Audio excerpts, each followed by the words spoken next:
오늘 본문의 말씀을 통해서 하나님 나라는 무엇과 같을까? 하나님 나라는 무엇과 같을까라는 제목으로 함께 말씀을 나누겠습니다. 오늘 본문은 좀 길게 봉독을 했습니다. 한 세 단락으로 나누어지는 본문인데 이 본문을 통해서 우리가 깨닫고자 하는 말씀이 무엇인지를 함께 살펴보고자 합니다. 각 나라마다 문화가 다르고 생활 양식이 다릅니다. 제가 살았던 나라는 대한민국과 또 호주 두 나라밖에 없어서 두 나라를 비교할 수밖에 없는데요. 이 호주와 한국의 가장 큰 차이를 보이는 생활 방식 중에 하나는 이 차량 통행 방향입니다. 우리나라는 운전석이 왼쪽에 있고 또 우측 통행을 하게 됩니다. 근데 호주는 운전석이 오른쪽에 있고 차량이 좌측 통행을 하게 되지요. 정반대의 차량 통행이 있다 보니까 아직 그 나라 문화에 익숙하지 않은 한국인들이 호주에 가서 살게 될 때에 교통사고를 참 많이 당합니다. 횡단보도를 건너기 위해서 이제 한 발을 차도에 내려설 때에 보통 한국에 있는 분들은 한국 차량은 우측 통행을 하기 때문에 왼쪽을 먼저 보고 길을 건너게 됩니다. 근데 호주는 좌측 통행을 하기 때문에 길을 건너기 위해서는 우측을 먼저 봐야 차가 오는지 안 오는지를 확인하고 건너게 되거든요.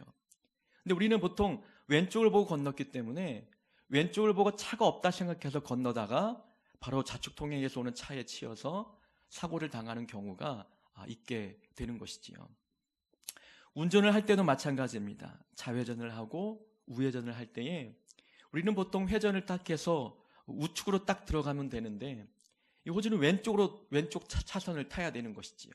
그것이 헷갈리다 보니까 역주행하는 차량도 상당히 발견하게 됩니다. 대부분 한국 사람들이 운전할 때 역주행하는 모습들을 보게 되는 것이지요. 그 나라에 가서 살 때에는 그 나라의 문화를 따라야 하고 그 나라의 생활 방식, 생활 양식을 따라야 합니다. 그러지 않을 경우에 피해는 고스란히 나에게 돌아오기 때문에 그렇습니다.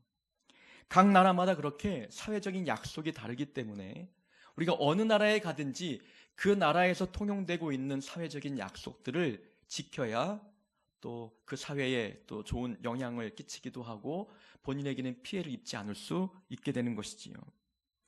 이렇게 이 땅에 살고 있는 수많은 나라들은 여러 가지 다른 점들이 있습니다. 의식주 문화가 다르고 예절 풍습이 다르고 도덕적인 가치 기준도 다릅니다. 또 삶의 가치 기준도 참 다른 나라들을 보게 되지요. 그래서 다른 나라로 여행하거나 그 나라에 이민 가서 살 때에는 그 나라에서 주의할 점이 없는가 좀 묻기도 하지요. 실수하면 안 되니까, 피해를 보면 안 되기 때문에 그 나라에서 주의할 예절이나 그 풍습은 없는가 물어보는 일들이 많습니다. 자, 이렇게 많은 나라들이 같은 21세기를 살아가도 이렇게 문화가 다르고 사회적인 약속이 다릅니다. 하물며 하나님이 통치하시는 하나님 나라와 이 땅에 속해 있는 세상 나라의 문화가 같거나 생활 양식이 같을 수는 없다는 것입니다. 하나님이 지배하는 나라에서는 하나님께서 원하시는 삶의 방식이 있습니다. 하나님께서 주신 그 말씀의 양식을 붙들고 살아가야 하는 그 생활 양식이 있는 것이지요. 하나님 나라에서 가치 있게 여기는 것, 그 나라에서 중요하게 여기는 것이 있는 반면에 세상은 세상 나라에서 통용되는 문화가 있고 그 나라에서 가치 있게 여기는 것들이 있다는 것입니다. 우리는 이 땅에 속해 있지만 하나님의 통치를 받고 있는 하나님의 백성입니다. 이 땅에 육체가 거하고 있지만 우리는 하나님의 다스림 가운데 있는 하나님 나라에 속한 백성입니다. 하나님 나라에 속한 백성으로서 우리가 하나님 뜻에 맞춰 살게 될 때에 우리는 땅에 속해 있는 문화 양식을 버려야 되고 땅에서 통용되는 생활 가치 기준들을 버려야 한다는 것입니다. 세상의 것을 내려놓지 아니하고 하나님 나라에 들어와 살게 될 때에 충돌이 있을 수밖에 없는 거예요. 갈등이 있고 고민과 번뇌가 찾아올 수밖에 없는 것입니다. 영적으로 사고가 나기도 하고 신앙 성장이 멈추기도 합니다. 때로는 하나님을 기쁘게 드리지 못하는 일들로 인하여서 우리 마음의 은혜가 떨어지고 기쁨이 줄게 되는 일들을 겪게 되는 것이지요. 세상의 양식을 갖고 세상의 가치 기준을 그대로 품고 하나님 나라에서 살아간다? 그저 있을 수 없는 일인 것이지요. 우리가 하나님 나라 백성으로 살아가려면 이 땅에 속해 있는 모든 가치 기준을 포기해야 되는 것입니다. 그래서 예수님은 항상 우리에게 하나님 나라에서 어떤 특징들이 있는지, 하나님 나라가 어떠한지 우리에게 늘 가르쳐 주셨습니다. 그 나라 특징에 맞게끔 우리에게 살도록 말씀하기 위해서 하나님 나라가 무엇과 같은지 늘 우리에게 교훈해 주셨다는 것입니다. 그 말씀을 듣고 하나님 나라 백성답게 살도록 가르쳐 주신 것이지요. 하나님께서 말씀하신 그 말씀 속에 담겨 있는 하나님 나라의 특징이 무엇인지를 듣고 그 특징에 우리 삶을 맞춰가도록 하기 위해서 예수님은 수많은 비유를 통해서 하나님 나라를 우리에게 말씀해 주셨습니다. 보통 마태복음 13장에 보면은 천국 비유가 참 많이 나오지요. 천국은 네 종류의 밭에 뿌려진 씨앗과 같다라는 말씀, 또 천국은 밭에 뿌린 가라지와 같다라는 내용들, 천국은 마치 밭에 감추인 보화와 같다, 또는 진주 장사가 진주를 파는 그 장사, 진주 장사의 비유를 통해서도 천국은 마치 무엇과 같은지 우리에게 말씀해 주셨다는 것이지요. 오늘 본문 앞부분에도 바로 겨자씨와 누룩의 비유가 나옵니다. 이 겨자씨와 누룩의 비유도 하나님 나라가 어떠한지에 대해서 우리에게 말씀해 주고 계십니다. 그래서 하나님 나라의 백성으로서 살아갈 때에 이 기준에 맞추어서 삶을 살도록 하기 위해서 우리에게 말씀해 주신 것이지요. 자, 겨자씨와 누룩의 비유, 이것은 같은 내용을 우리에게 강조해 주고 있는 것입니다. 겨자씨와 누룩의 특징은 공통적으로 매우 작다는 것이지요. 이 작은 씨앗과 적은 양의 누룩, 처음에는 작은 씨앗이지만 시간이 지나서 이 씨앗이 자라 아주 거대한 나무로 성장하게 되는 것이지요. 적은 양의 누룩도 가루 서말 속에 들어가면 그 모든 가루를 부풀릴 수 있는 아주 거대하게 영향력을 행사하는 그런 존재가 된다는 것입니다. 하나님 나라가 바로 이와 같다는 것입니다. 하나님 나라는 작은 것부터 시작한다는 것입니다. 하나님 나라는 작은부터 시작한다는 것을 우리에게 강조해주고 있는 것입니다. 처음에는 보잘것없고 모두가 관심조차 두지 않는 그런 영역부터 하나님 나라가 출발이 된다는 것을 우리에게 보여주고 있는 것입니다. 세상에서 강조하고 있는 가치 기준과는 조금 다르지요. 세상은 크고 화려하고 거대한 규모에 더 집중합니다. 그것만이 중요한 것으로 생각하고 있는 것이 바로 세상의 문화요, 세상의 가치 기준이지요. 그러나 예수님께서 말씀하시는 하나님 나라의 특징은 작은 것부터 시작하는 겁니다. 예수님께서는 아무도 관심을 갖지 않는 작은 마을 베들레헴, 그것도 말 구유에서 태어나셨습니다. 왕으로 오신 예수님께서 수많은 성가대를 거느리고 수많은 군사들의 환영 속에서 멋진 궁궐에 태어난 분이 아니라 아무도 모르는 작은 베들레헴 말 구유에서 태어나셨습니다. 그렇게 작은 곳, 지극히 누추하고 낮은 곳에 태어나신 그 예수님이 시간이 지나면서 하나님 나라가 온 세계를 다스리고 있는 이렇게 거대한 하나님 나라로 확장해 가고 있음을 우리에게 보여주고 있지 않습니까? 처음 시작은 굉장히 작았지만 지금은 그 예수님의 사랑이 온 인류를 정복하고 있다는 것입니다. 예수님의 십자가의 은혜는 어떠합니까? 강도와 살인자들이 짊어지고 죽어야 되는 사형틀인 십자가 위에서 죽으신 분이 바로 예수님이십니다. 가장 낮고 천한 그곳에서 죽으셨던 예수님의 그 십자가의 사랑이 온 인류의 죄를 대속하는 그 놀라운 구속의 능력을 보여주는 십자가가 되었다는 것입니다.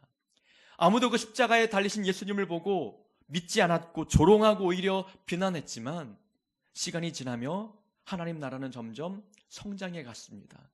그래서 지금은 십자가만이 우리의 생명을 구원할 유일한 구원의 방법이라는 것을 온 인류가 알고 있다는 것입니다.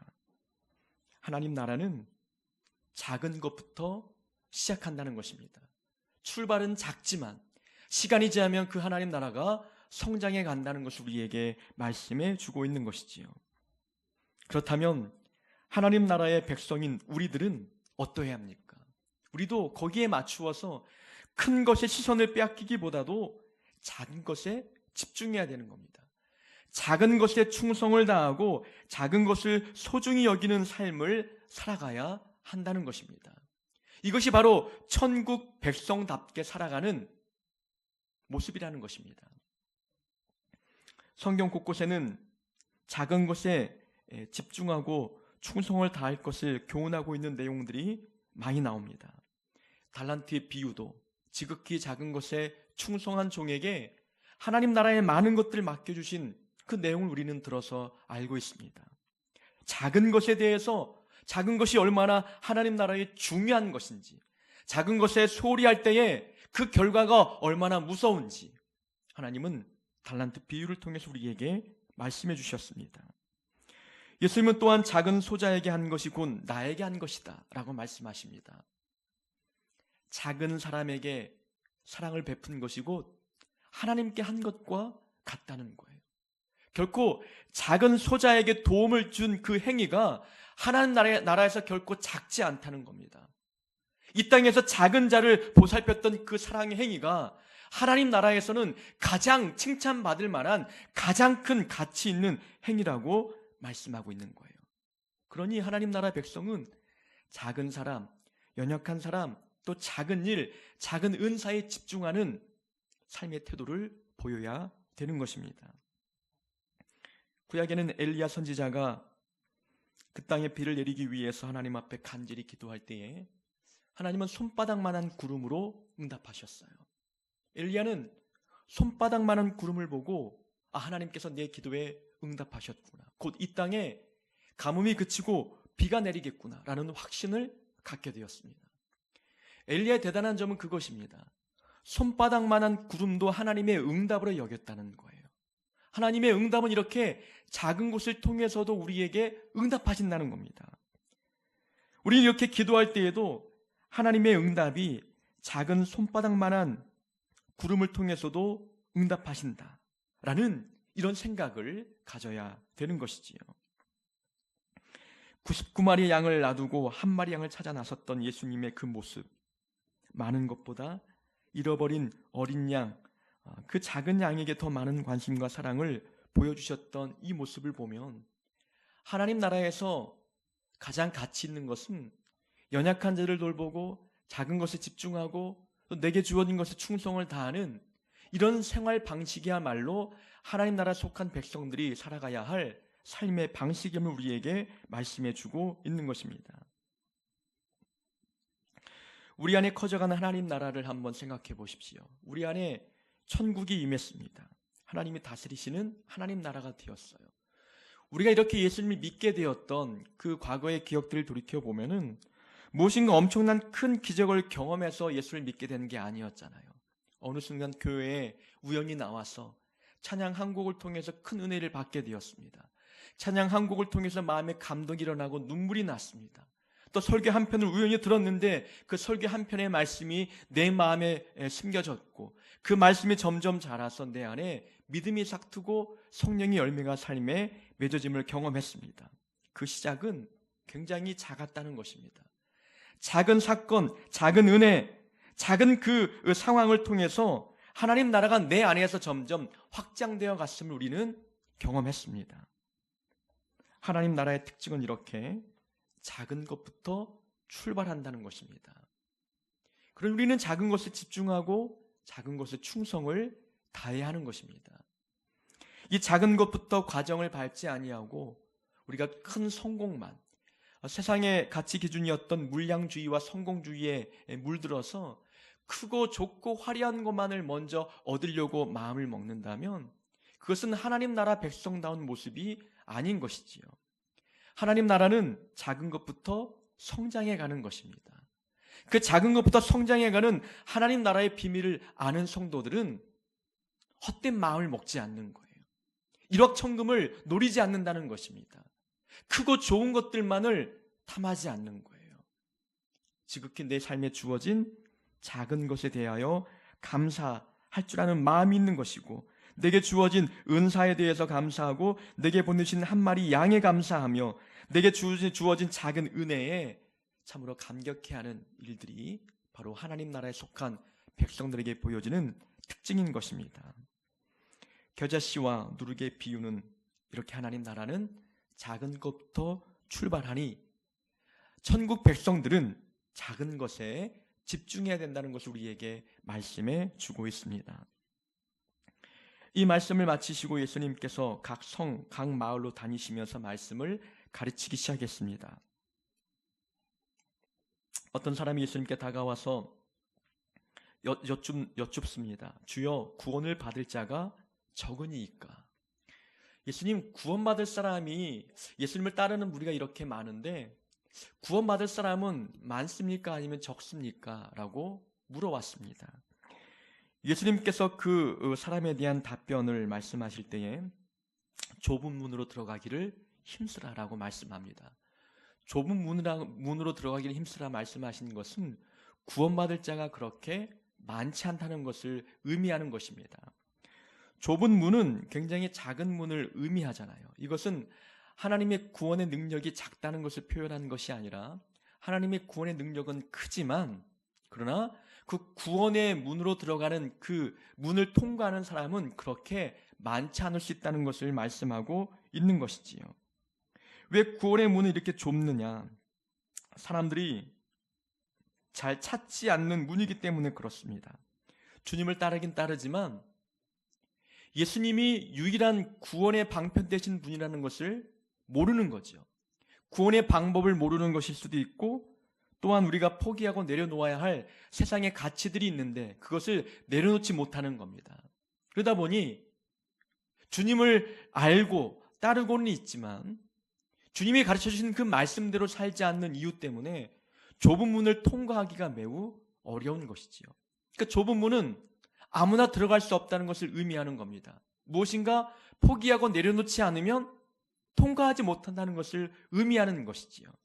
자세를 낮추지 아니하면, 무엇인가 고개를 숙이지 아니하면, 겸손하지 아니하면 절대로 들어갈 수 없는 것이 바로 좁은 문이라는 거예요. 걸러낸다는 겁니다. 문이 넓다는 것은 누구나 들어갈 수 있지만 좁은 문이라는 것은 걸러진다는 것을 의미하고 있는 것입니다. 주님께서 더욱더 덧붙여 설명합니다.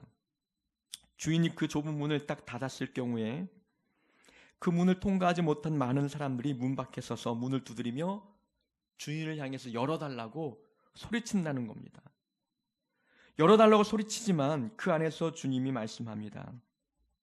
나는 너희들을 알지 못하노라. 근데 밖에서 다시 외치는 거예요. 왜 주인이 우리를 모르십니까? 나는 주인님과 함께 같은 식탁에서 같이 밥을 먹었던 사람입니다. 주님이 가르치시는 그 가르침의 현장에 저도 있었습니다. 말씀을 가르칠 때 내가 그 자리에서 말씀도 배웠던 자입니다. 라고 26절에 이야기합니다. 그때 주인이 말하죠. 나는 너희가 어디에서 왔는지 알지 못하노라. 행악하는 모든 자들아 나를 떠나가라라고 말씀합니다. 좁은 문을 통과하지 못한 사람들은 참으로 당황스럽고 황당했을 것입니다.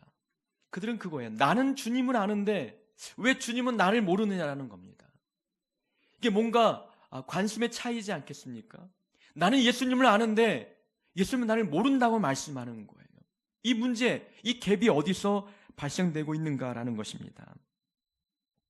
그들은 주님과 함께 먹고 마셨기 때문에 주님을 안다고 생각하고 있어요.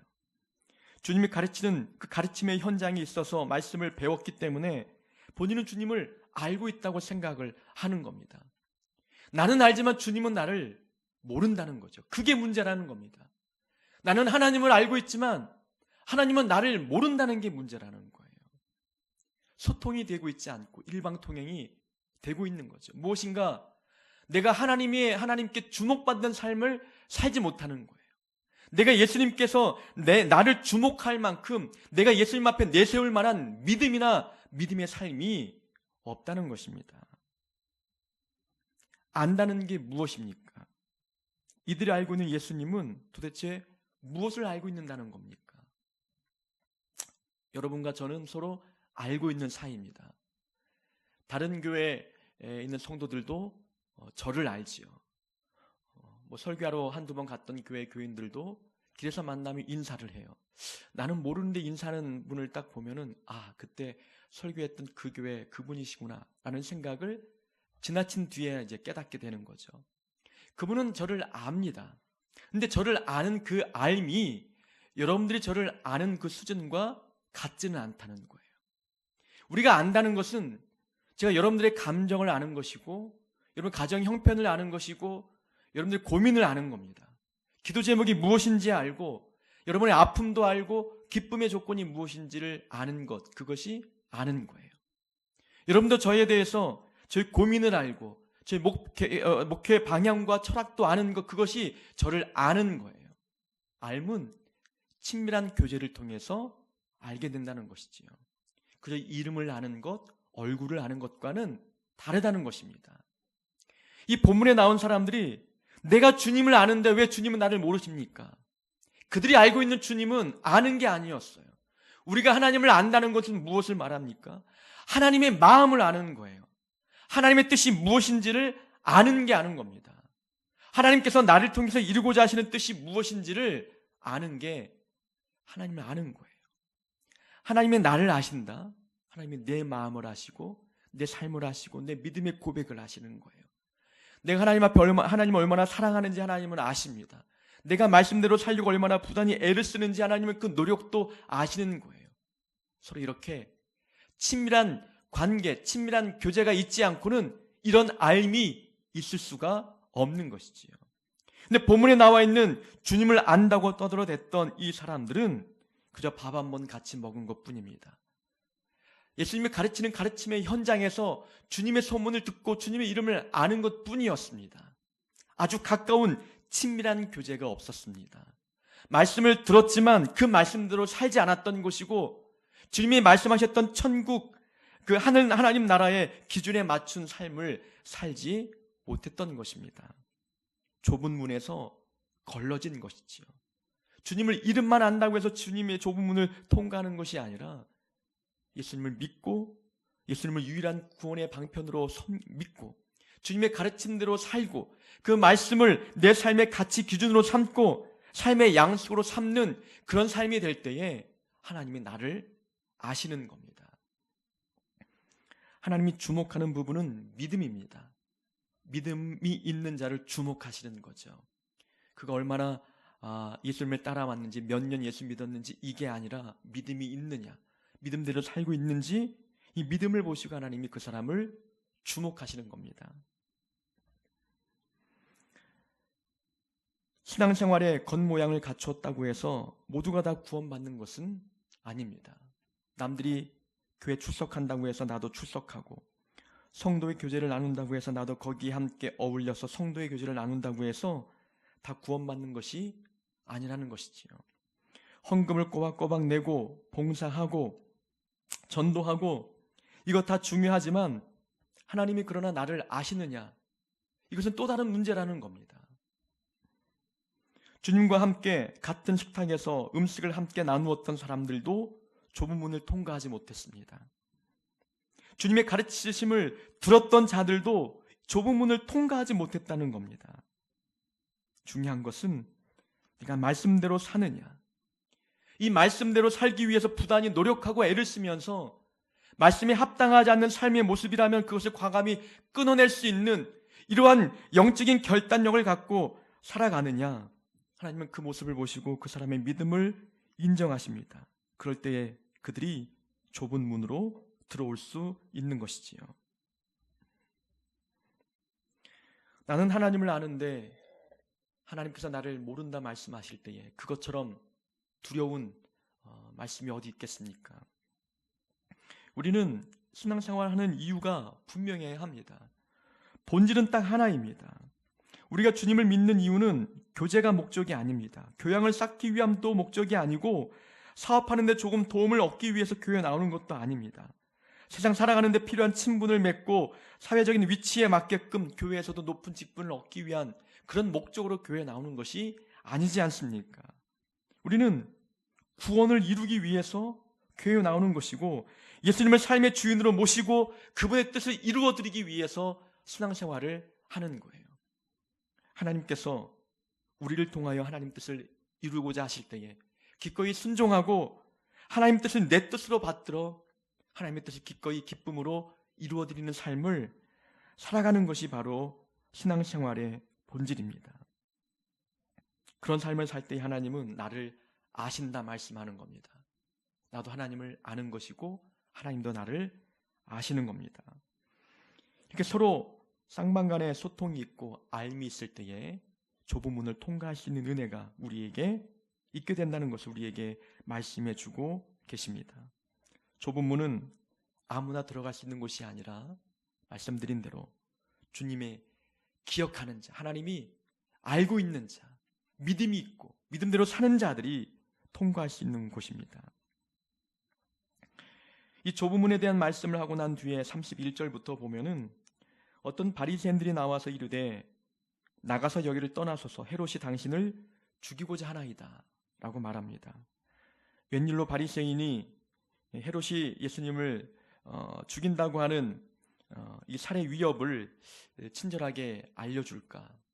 우리 바리새인이 참 착한 사람으로 보이지만 또 다른 의도가 있는 것이지요. 이 헤롯, 여기 본문에 나와 있는 헤롯은 헤롯 안디바입니다. 헤롯 안디바는 세례 요한을 목베어 죽인 그런 왕이죠. 분봉왕인데 그 갈릴리와 베레아 지역을 다스리고 있던 분봉왕이었습니다. 남유다는 유다 지역은 이제 빌라도가 총독이 되어서 유다 지역을 다스리고 있었고 북쪽 갈릴리는 이 헤롯 안디바가 다스리고 있었어요. 이 헤롯 안디바가 예수님을 죽이겠다 살해 위협을 했던 것은 이 골치 아픈 예수를 자기가 통치하고 있는 지역에서 쫓아내고 싶었던 겁니다. 그러니까 이 바리새인도 골치 아픈 예수님을 저 남쪽 유다 지역으로 쫓아내어서 이제 골치 아픈 상황을 좀 덜어내고자 했던 의도가 있었던 것이지요. 살해 위협을 예수님께서 듣게 되었습니다. 그런 위협 속에서 예수님께서 32절에 말씀하는 걸 보면 너희가 가서 저 여우에게 이르되 오늘과 내일은 내가 귀신을 쫓아내며 병을 고치다가 제3일에는 완전하여 지리라 하라. 여기서 말하는 여우는 이제 헤롯을 지칭하는 것이지요. 간교한 헤롯에게 이르되 오늘과 내일은 내가 귀신을 쫓아내며 병을 고치다가 제3일에 완전하여 지리라 라는 말씀을 전하라고 시킵니다. 예수님은 헤롯을 통해서 살해 위협을 들으셨지만 오늘 해야 할 일이 무엇인지 그 일을 하겠다고 말씀합니다. 살해 위협 속에서 당신이 해야 할 그 사역을 포기하지 않고 계획을 번복하지 않고 그 일을 하겠다고 말씀하고 있는 모습을 보여주는 것이지요. 두려움의 이야기를 들었지만 전혀 그 마음이 두렵지 않습니다. 내가 해야 할 오늘 그 일을 하겠다고 담대히 선포하고 있는 모습을 보여주고 있는 것이지요. 33절에 보면은 선지자가 예루살렘 밖에서는 죽는 법이 없느니라. 이 말씀이 무엇이냐면 예수님은 당신이 이 땅에 왜 오셨는지 그 목적을 분명히 아셨죠. 온 인류의 죄를 위해서 십자가 위에 죽게 된다는 것을 알고 이 땅에 오셨습니다. 그 십자가의 그 사건, 십자가의 죽음은 예루살렘 안에서 이루어지는 거였어요. 그러니 예수님은 당신의 죽음이 예루살렘 안에서 이루어진다는 것을 믿고 있었던 겁니다. 그런데 지금 예수님은 어디에 계시냐면 갈릴리 베레아 그쪽에 계셨어요. 그러니까 헤롯이 통치하고 있는 그 지역에서 아무리 헤롯이 자기를 죽이려고 예수님을 죽이려고 한다 한들 당신은 죽지 않는다는 겁니다. 하나님, 나를 향한 하나님의 계획은 예루살렘 안에서 죽는 것이지 예루살렘 밖인 갈릴리 지역에서 죽는 것이 아니라고 주님이 믿고 있는 거예요. 그러니까 나를 향한 하나님의 섭리를 믿고 있기 때문에 주변의 수많은 위협 가운데서도 마음이 두렵지 않은 겁니다. 나를 향한 하나님의 계획과 섭리를 믿는 사람들은 세상의 위협이 두렵지 않는 겁니다. 세상이 우리를 위협하는 이유가 무엇입니까? 마음에 두려움을 주어서 오늘 해야 할 하나님의 사역을 하지 못하도록 방해하는 것 아니겠습니까? 마음이 두렵고 걱정과 근심에 쌓이면 오늘 해야 할 일을 하지 못하는 겁니다.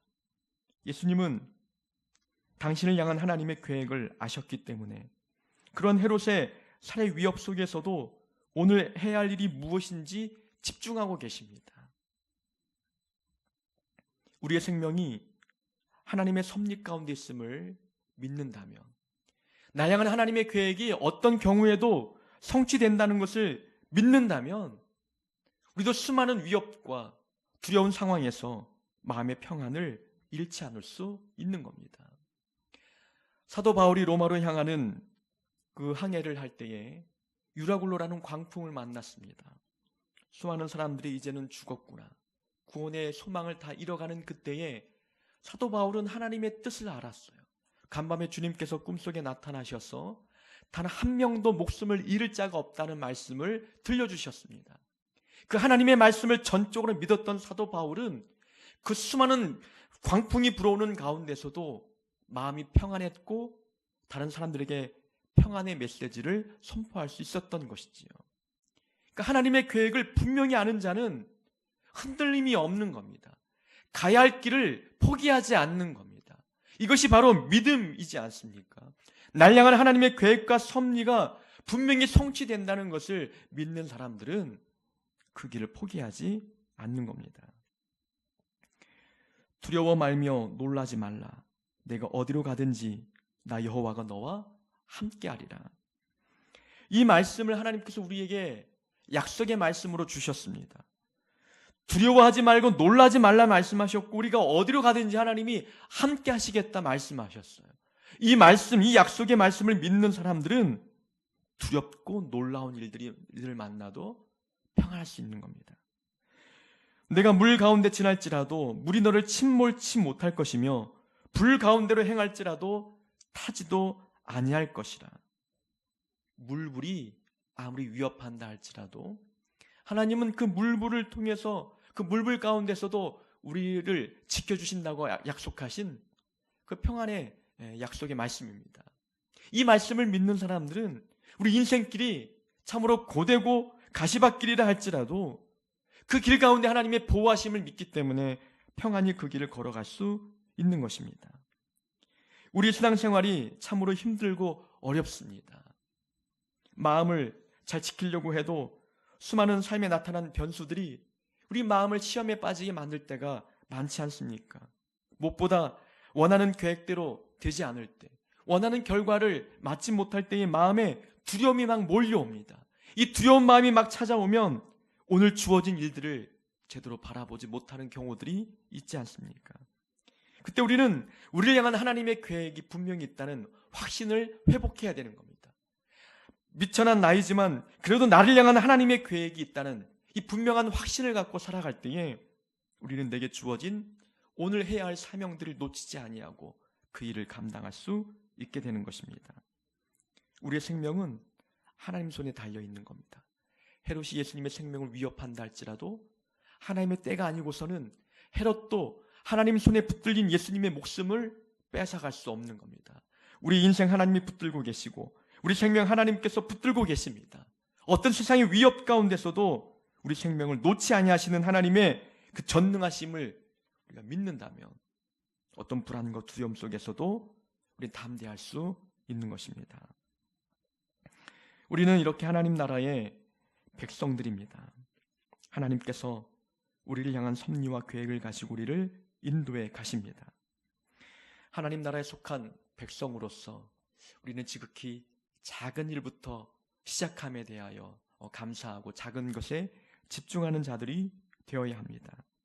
그리고 종교적인 행위를 하고 있다고 안심하지 말고 내가 전심으로 하나님을 알려고 하고 또 하나님도 내 믿음에 집중할 수 있도록 말씀대로 살며 하나님을 붙드는 믿음을 하나님 앞에 보여드리는 삶을 살아야 합니다.